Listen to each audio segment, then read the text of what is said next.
मुझे जब फोन आया कि आपको राष्ट्रपति पद का उम्मीदवार बनाया गया है तो मुझे अपने कानों पर विश्वास नहीं हुआ। यह कहते हुए इमोशनल हो गई बीजेपी की यानी कि एनडीए की राष्ट्रपति पद की प्रत्याशी द्रौपदी मुर्मू। नमस्कार, सह से सियासत में आपका स्वागत है। मैं हूं वेद मिश्रा।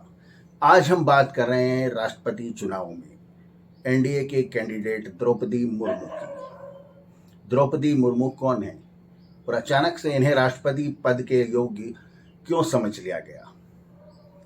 जैसा कि मोदी सरप्राइज के मास्टर हैं, इस बार भी उन्होंने सरप्राइज किया है द्रौपदी मुर्मू को राष्ट्रपति पद का उम्मीदवार बनाकर। लेकिन उनके सरप्राइज के बाद आज तक ऐसा नहीं हुआ कि यह कहा गया हो कि उन्होंने सरप्राइज के चक्कर में किसी अयोग्य व्यक्ति को उम्मीदवार बना दिया, जैसा कि योगी आदित्यनाथ के केस में हुआ था।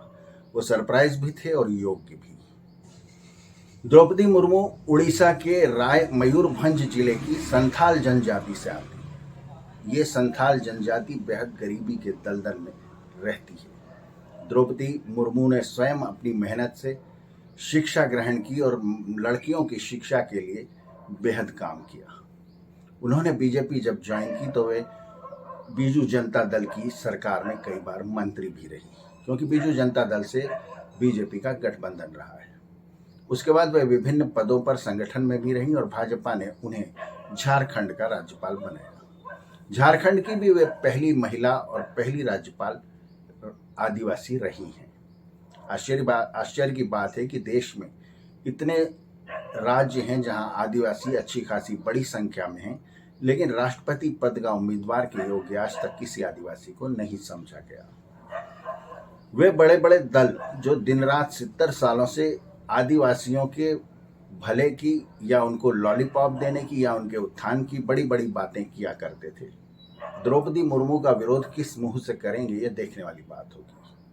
आज तक प्रधानमंत्रियों का यह काम रहा है कि जब भी वे आदिवासी क्षेत्रों में जाएं तो सिर पे पखुड़ी लगा के या पगड़ी लगा के या कलंगी लगा के उनके बीच डांस करें।